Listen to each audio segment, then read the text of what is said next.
Hello students, हम रे optic study कर रहे हैं और इसमें पढ़ रहे हैं refraction of light. Clear. Refraction of light में हम आज एक टॉपिक पढ़ेंगे, that is refraction of light in rectangular glass slab. तो देखिए, टॉपिक है that is refraction of light, that is refraction of light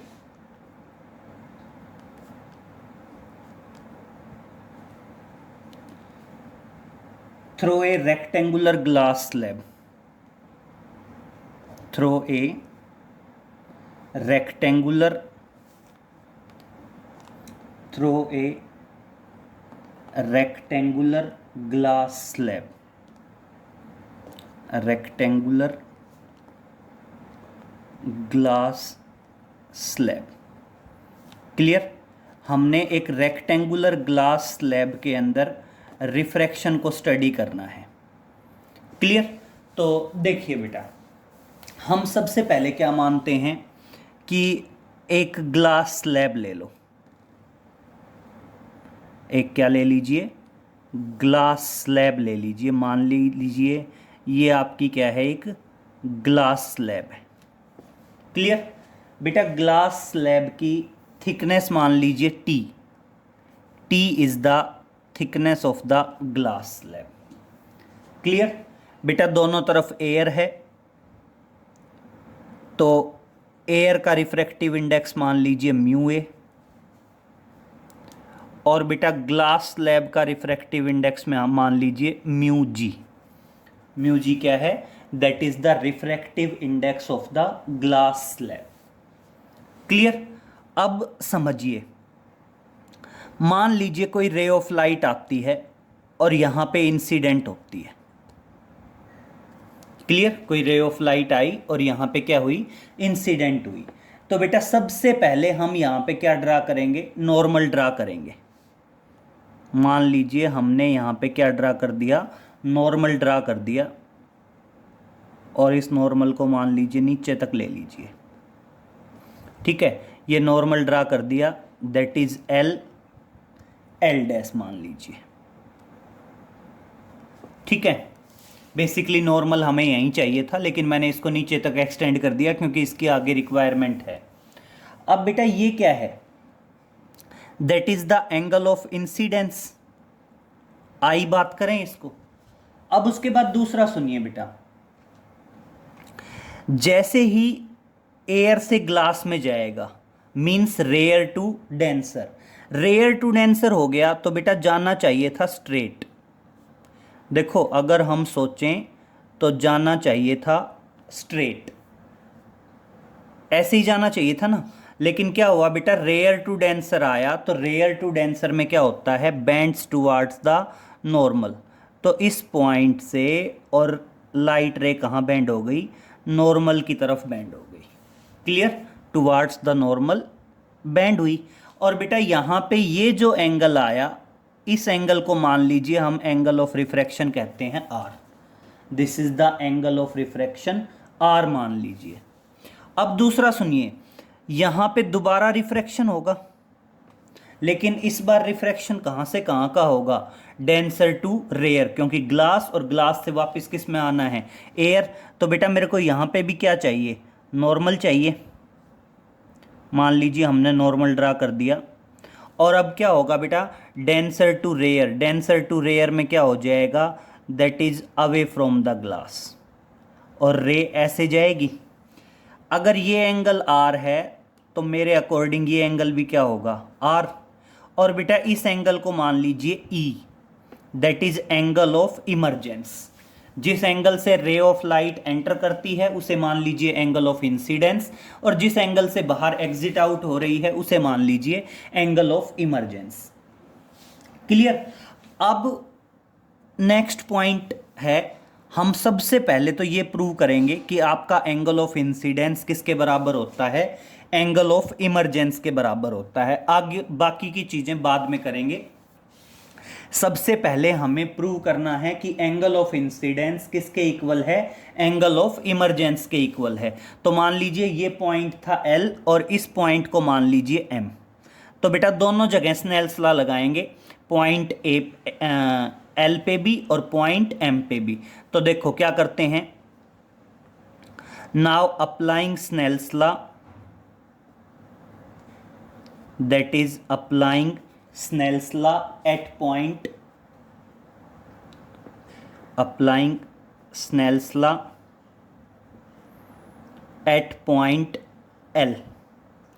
point L पे स्नेल्स लॉ लगाते हैं। तो देखना बेटा स्नेल्स लॉ लगाएंगे तो क्या आएगा, that is sine I upon sine R that is equal to, कैसे लिखते हैं बेटा, R के साइड का रिफ्रैक्टिव इंडेक्स ऊपर, I के साइड का रिफ्रैक्टिव इंडेक्स नीचे।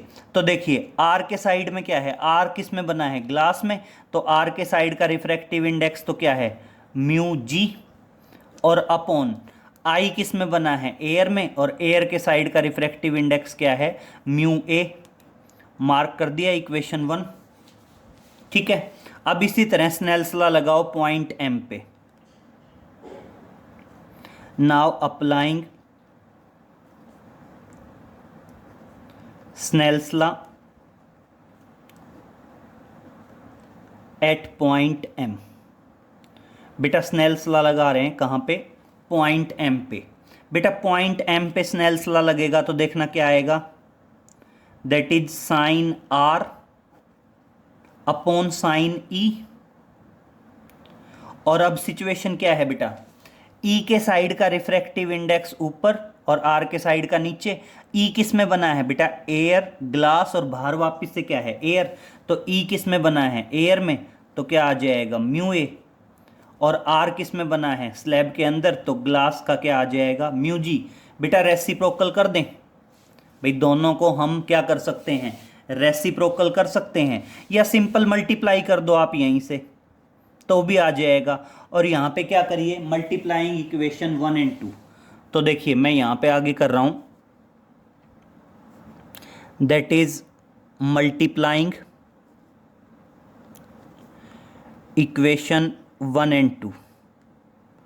बेटा इक्वेशन 1 और 2 को मल्टीप्लाई कर रहे हैं तो देखना क्या आएगा, that is sine I upon sine R, left side का मल्टीप्लाई कर दो, that is sine R upon sine E। Right side के भी दोनों मल्टीप्लाई कर दो, mu G upon mu A, और इनटू क्या आ गया mu A upon mu G.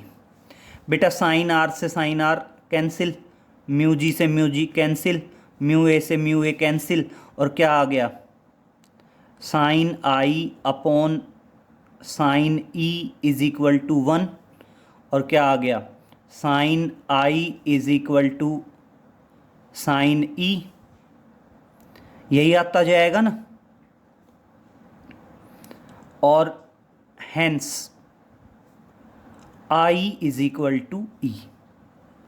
और इसका मतलब I किसके बराबर आ गया, E के बराबर आ गया। तो यहां से क्या कंक्लूजन निकला, यहां से कंक्लूजन निकला कि बेटा एंगल ऑफ इंसिडेंस किसके इक्वल रहेगा, एंगल ऑफ इमरजेंस के इक्वल रहेगा।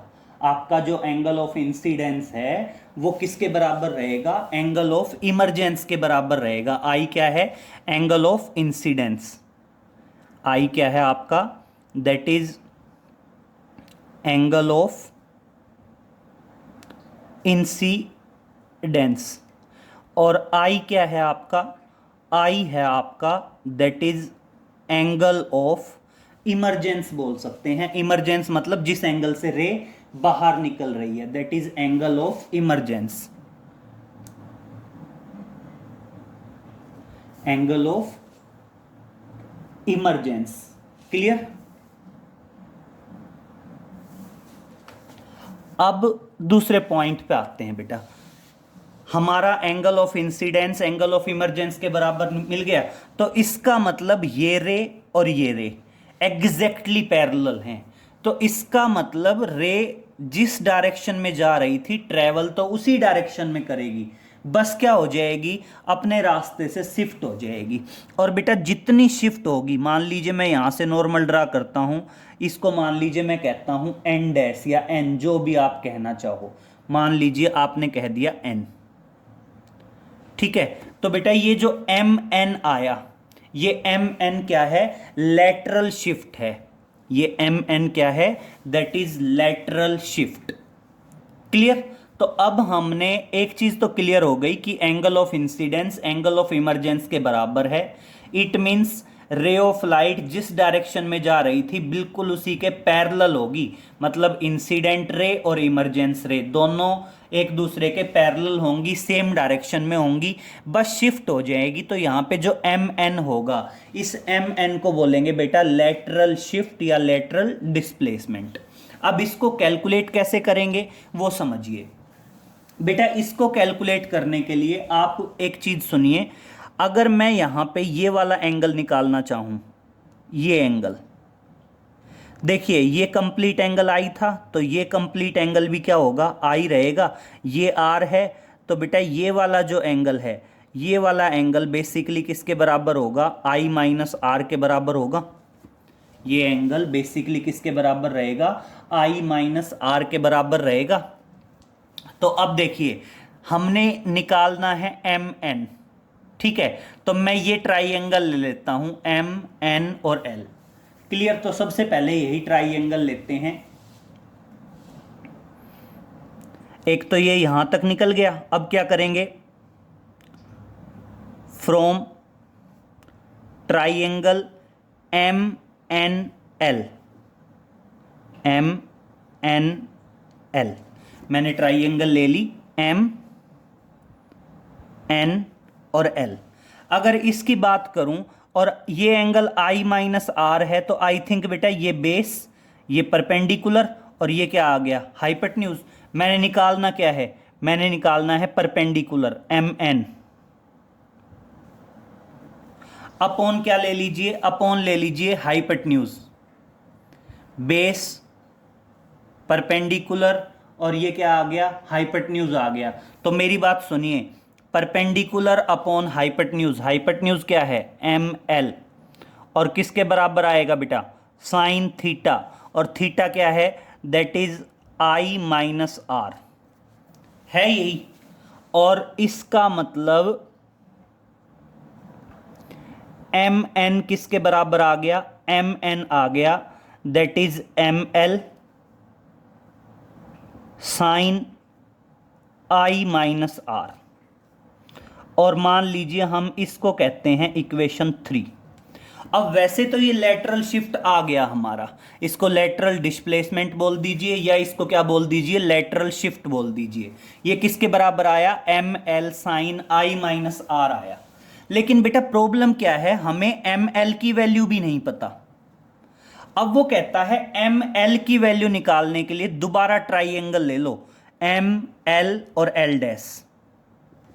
तो देखिए, मैं एम एल की वैल्यू निकालने के लिए दोबारा ट्राइएंगल ले रहा हूं, एम एल एल डैश। तो हम रेफरेंस देंगे, that is from triangle M L L dash. M L L dash में मैंने किसकी वैल्यू बतानी है, एम एल की, और हमें दी हुई वैल्यू कौन सी है, एल एल डैश। बेटा एल एल डैश कैसे दी हुई है, हमें शुरू में ही बताया गया है कि ग्लास स्लैब की थिकनेस टी है, तो ऑटोमेटिक एल एल डैश किसके बराबर हो गया, टी के बराबर। तो अगर मैं इसको देखूं एम एल एल डैश, तो ये क्या है बेटा, बेस, और ये क्या है, हाइपोटेन्यूज, और ये क्या है, परपेंडिकुलर। तो हाइपोटेन्यूज अपॉन बेस, बेटा हाइपोटेन्यूज अपॉन बेस क्या बनेगा, देखो अगर मैं बात करूं बेस अपॉन हाइपोटेन्यूज, तो वो तो क्या होता है आपका, कोस थीटा होता है, यही होता है ना भाई, base upon hypotenuse cos theta, और हाइपोटेन्यूज अपॉन बेस आ गया तो क्या आएगा, सीकेंट थीटा आएगा।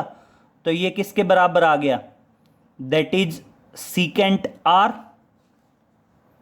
क्लियर। और इसलिए एम एल किसके बराबर आ गया, L L dash secant R. बेटा एल एल डैश की वैल्यू क्या है, टी, किसके बराबर आ गया, टी सीकेंट आर, और बेटा सीकेंट आर किसके बराबर हो सकता है? 1 अपॉन कोस आर। क्या हो सकता है? 1 अपॉन कोस आर। और अब क्यों इसको क्या करना है? इक्वेशन 3 में रखना है। Put this value in equation 3। अब इस वैल्यू को इक्वेशन 3 में रख दीजिए और इस तरह से बेटा देयरफॉर लैटरल डिस्प्लेसमेंट, इसको बोलते हैं लैटरल शिफ्ट बोल दीजिए, या इसको बोल दीजिए लैटरल डिस्प्लेसमेंट। लैटरल डिस्प्लेसमेंट बोल दीजिए, या इसको हम बोल सकते हैं बेटा लैटरल शिफ्ट। एक ही बात होती है, चाहे तो लैटरल डिस्प्लेसमेंट बोलिए और चाहे इसको बोल दीजिए लैटरल शिफ्ट, एक ही मतलब है दोनों का। अब इसमें क्या आएगा बेटा?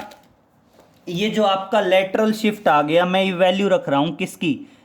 यहां पे एम एल की वैल्यू, एम एल की वैल्यू टी कोस। तो इस तरह से लैटरल शिफ्ट एम एन किसके बराबर आ गया? एम एन बराबर आ गया एम एल की जगह टी अपॉन कोस आर, और साथ में ये तो है ही sine I minus R. Clear? This result is for lateral displacement. बेटा ये जो रिजल्ट है, ये रिजल्ट किसका है? लैटरल डिस्प्लेसमेंट का है। तो अगर हम बात करें कि हमने refraction of light in A rectangular glass slab पढ़ा है, तो वहां हमने दो चीजें पढ़ी हैं कि एक तो आपका angle of incidence angle of emergence के बराबर होगा, मींस जो रे ऑफ लाइट एंटर करेगी और जो रे ऑफ लाइट एग्जिट करेंगी वो दोनों एक दूसरे के बिल्कुल पैरेलल होंगी, मतलब angle of incidence angle of emergence के बराबर है। दूसरी बात, वो शिफ्ट होंगी। कितनी शिफ्ट होंगी उसको बोला गया है लैटरल डिस्प्लेसमेंट, इतनी शिफ्ट होगी। क्लियर? और अब मैं लास्ट और तीसरे पॉइंट पे आता हूं बेटा। लास्ट और तीसरा पॉइंट है बेटा, that is principal of reversibility. Principal of reversibility क्या कहता है? ध्यान से समझो। एक रिफ्रैक्शन यहां पे हुआ, दूसरा रिफ्रैक्शन यहां पे हुआ, और अब रे जा रही है। अगर बेटा मैं इसके सामने यहां पे, अगर मैं इसके सामने यहां पे कोई प्लेन मिरर लगा देता हूं नॉर्मली, तो ये रे ऑफ लाइट अपना पाथ क्या करेगी? रिट्रैक करेगी, और कंप्लीटली रिट्रैक कर देगी। इसको बोलते हैं प्रिंसिपल ऑफ रिवर्सिबिलिटी। मतलब अगर कोई ray of light number of refractions के बाद किसी भी प्लेन मिरर पे नॉर्मली इंसिडेंट होती है, देखो हमने रिफ्लेक्शन में बताया था कि जब भी रे ऑफ लाइट किसी मिरर पे नॉर्मली इंसिडेंट होगी तो वो अपना पाथ रिट्रैक करेगी। तो अब वहां पे यही बात है कि चाहे कितने भी रिफ्रैक्शन हो रहे हों, अगर लास्ट में कोई ray of light normally incident हो गई तो वो अपना कंप्लीट पूरा का पूरा पाथ रिट्रैक करती है, और इसको कहा जाता है that is the principle of reversibility. तो ध्यान रखिए, प्रिंसिपल ऑफ रिवर्सिबिलिटी क्या कहती है? After a number of refraction, if a ray of light incident normally on a mirror, then it will retrace it complete path. तो ये क्या करेगी? अपने कंप्लीट पाथ को क्या करेगी बेटा? रिट्रैक करेगी। इसको बोला जाता है that is the principle of reversibility. Clear? तो हमने पढ़ लिया है refraction of light in rectangular glass slab, angle of incidence angle of emergence के बराबर आया, लेटरल डिस्प्लेसमेंट आया, प्रिंसिपल ऑफ रिवर्सिबिलिटी के बारे में पढ़ लिया। अब देखिए आगे चलते हैं बेटा, नेक्स्ट पे आते हैं। नेक्स्ट आता है that is real depth and apparent depth of A water tank. समझिए, इंपॉर्टेंट है ये वाला टॉपिक, काफी इंपॉर्टेंट है। देखिए काफी इस पे न्यूमेरिकल्स भी बनते हैं। टॉपिक है आपका that is real depth and apparent depth of water tank. That is real depth and apparent depth and apparent depth of water tank, apparent depth of A water tank. Clear बेटा, एक water tank है, उस water tank की हमने real depth और apparent depth में relation calculate करना है। देखिए अच्छा क्वेश्चन है, बहुत ध्यान से समझिए, आसान भी है। यहां हम सबसे पहले एक बात करते हैं बेटा, मान लीजिए ये कोई वाटर टैंक है, ठीक है, मान लीजिए ये हम लेते हैं कोई वाटर टैंक है। क्लियर। अब एक बात सुनिए बेटा, वाटर टैंक में मान लीजिए यहां तक है वाटर, यहां तक क्या है, वाटर है, ठीक है। अब समझिए, अगर मान लीजिए हम कहते हैं ये कोई बॉटम पॉइंट है, ये क्या है, कोई बॉटम पॉइंट है। बेटा हम किसी भी ऑब्जेक्ट को कब देख पाते हैं, जब ऑब्जेक्ट से आने वाली रेज हमारी आईज के अंदर एंटर करती हैं, तब हम देख पाते हैं। तो यहां पे देखिए, यहां से चलने वाली रेज हमारी आईज में पहुंचेंगी तभी हम देख पाएंगे। तो सबसे पहले क्लियर करिए बेटा, बॉटम है, मान लीजिए बॉटम पॉइंट है ओ से लाइट रेज चली, बेटा जो लाइट रे बिल्कुल नॉर्मली ट्रेवल करके जाएगी उसका रिफ्रैक्शन नहीं होगा और वो बिल्कुल स्ट्रेट निकल जाएगी। मान लीजिए ये पॉइंट आया ए, तो यहां पे ये जो ओ ए है, ये ओ ए क्या है, that is real depth of water tank. O A क्या है, that is real depth of water tank. तो ओ ए मान लीजिए, ओ ए है एक्स मान लिया, और ये है क्या, that is real depth of tank, real depth of tank. Clear. फिर अब देखिए, जो रे ऑफ लाइट इधर चलेगी बेटा, उसका यहां पे रिफ्रैक्शन होगा। मान लीजिए ये एंगल ऑफ इंसिडेंस, और बेटा अंदर वाटर है, देखना बहुत अच्छे से समझना, अंदर जो है वो वाटर है और बाहर जो है वो एयर है, ठीक है। बेटा वाटर का रिफ्रैक्टिव इंडेक्स म्यू डब्ल्यू क्या आएगा, 4/3, दैट इज 1.33। एयर का रिफ्रैक्टिव इंडेक्स म्यू ए क्या आएगा बेटा, 1। यही है ना। तो इसका मतलब अंदर डेंसर मीडियम, बाहर रेयरर मीडियम, और डेंसर टू रेयर जाती है तो रे ऑफ लाइट कहाँ बेंड हो जाती है, that is away from the normal. और ये क्या आ गया, आपका एंगल ऑफ रिफ्रैक्शन आ गया, और ये यहां मान लीजिए ऑब्जर्वर की आईज हैं, ये क्या है, ऑब्जर्वर की आईज हैं। अब बेटा हम ये सोचते हैं कि लाइट रेज हमेशा हमेशा कहाँ ट्रेवल करती हैं, स्ट्रेट पाथ पे ट्रेवल करती हैं। तो ऑब्जर्वर को क्या लगेगा कि लाइट रेज कहाँ से आ रही हैं, लाइट रेज आ रही हैं यहाँ से। तो उसको जो पॉइंट ओ है वो ओ पॉइंट कहाँ पे दिखेगा, ओ डैश पे दिखेगा। उसको जो पॉइंट ओ है वो कहाँ दिखेगा, ओ डैश पे दिखेगा। तो इसका मतलब जो ओ डैश ए है ये मान लीजिए y, और ये अपने आप में क्या होगा, ये अपने आप में होगी that is apparent depth of the tank. ये अपने आप में क्या रहेगी, that is apparent depth of the tank. और हमने दोनों में रिलेशन निकालना है, रियल डेप्थ में भी और एपरेंट डेप्थ में भी। क्लियर। अब समझिए, अगर ये एंगल आई है तो आई थिंक ये एंगल भी क्या रहेगा, आई। बेटा ये एंगल आर है तो आई थिंक ये एंगल भी क्या रहेगा, आर रहेगा। और बेटा मान लीजिए हम इस पॉइंट को मान लेते हैं बी, इस पॉइंट को क्या मान लिया, बी मान लिया। समझ में आ गया। तो देखिए हम सबसे पहले ट्राइएंगल ले लेते हैं O A B. From triangle O A B, triangle O A B लेते हैं, और ट्राइएंगल ओ ए बी से हम किसकी वैल्यू निकालते हैं बेटा, साइन आई की वैल्यू निकालते हैं। अब देखिए साइन थीटा हमेशा क्या होता है, साइन थीटा होता है हमेशा that is perpendicular upon hypotenuse. तो देखिए triangle O A B perpendicular A B और हाइपोटेन्यूज क्या आ गया, दैट इज ओ बी, यही आया ना। तो देखिए क्या आएगा, साइन आएगा आई आएगा A B upon O B. और अब एक पॉइंट समझिए, अगर मैं ये कह दूं कि एंगल जो है वो वेरी स्मॉल है, देख लीजिए, अगर मान लीजिए मैं यहां पे कहता हूं कि जो एंगल है वो एंगल क्या है आपका, वेरी स्मॉल है, ठीक है। अगर एंगल वेरी स्मॉल है तो एंगल वेरी स्मॉल के अकॉर्डिंग हम कैरिड आउट कर सकते हैं यहां पे।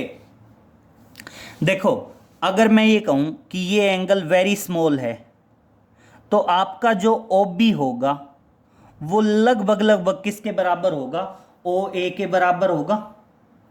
जो आपका एंगल मतलब जो आपका ये डिस्टेंस ओ बी है, ये डिस्टेंस लगभग लगभग किसके बराबर होगा, ओ ए के बराबर होगा।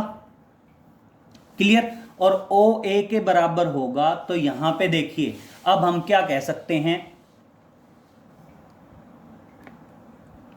If angle I is very small, अगर एंगल आई वेरी स्मॉल है तो देखिए ये रे बिल्कुल इसके पास से जाएगी और जो डिस्टेंस ओ बी है वो लगभग किसके बराबर होगा, ओ ए के बराबर होगा। Then O B is nearly equal to O A and therefore sine I is equal to A B upon O A लिख सकता हूं, A B upon O A. Clear. अब देखिए इसी तरह मैं ओ डैश ए बी लेता हूं, इसको मान लीजिए equation 1 from triangle O dash A B. इस बार वैल्यू निकालिए साइन आर की, तो देखिए साइन आर बेसिकली किसके बराबर आएगा, समझिए साइन आर आएगा आपका सेम उसी तरीके से, that is perpendicular upon hypotenuse, तो परपेंडिकुलर ए बी, और इस बार हाइपोटेन्यूज क्या आएगा, ओ डैश बी आएगा। क्या आएगा बेटा, ओ डैश बी आएगा। फिर वही बात, if angle R is very small, अगर बेटा एंगल आर वेरी स्मॉल होगा तो उस टाइम पे आपका जो ओ डैश बी है वो ओ डैश बी लगभग किसके बराबर हो जाएगा, ओ डैश ए के बराबर हो जाएगा।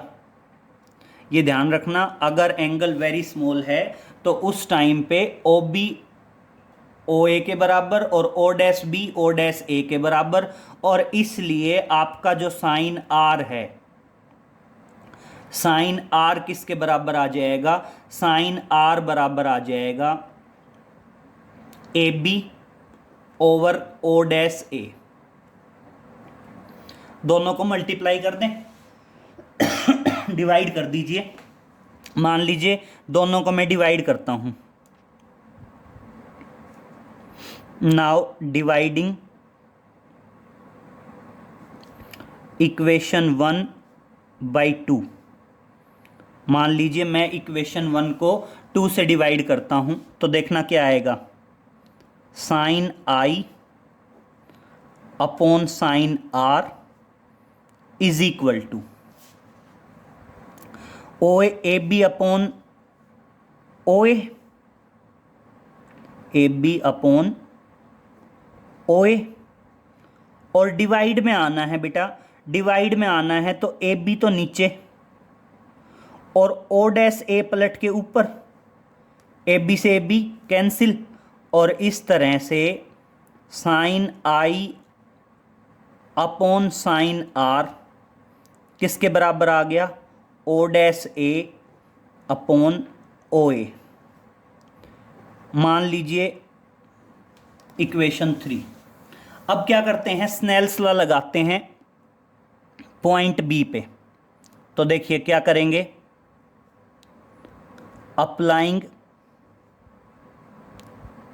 Snell's law at point B. बेटा स्नेल्स लॉ लगाते हैं कहाँ पे, पॉइंट बी पे।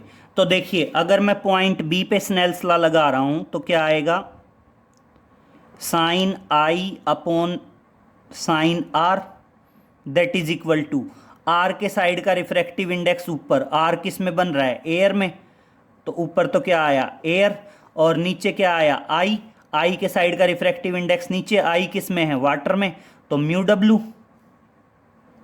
ठीक है, वैल्यू रखें, म्यू ए की वैल्यू 1 और म्यू डब्ल्यू की वैल्यू 4/3, प्लेट के ऊपर चला गया, दैट इज 3/4 आ गया। दोनों को कंपेयर कर दो,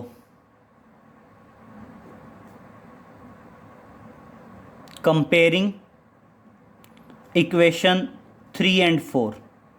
और बेटा इक्वेशन 3 और 4 को कंपेयर किया तो ओ डैश ए अपॉन ओ ए किसके बराबर आ जाएगा, 3/4 के, और ओ डैश ए क्या है, एपरेंट डेप्थ, ओ ए क्या है, रियल डेप्थ, तो y/x इज इक्वल टू क्या आया, 3/4 आया, और इसलिए y क्या आ गया, 3/4 ऑफ x।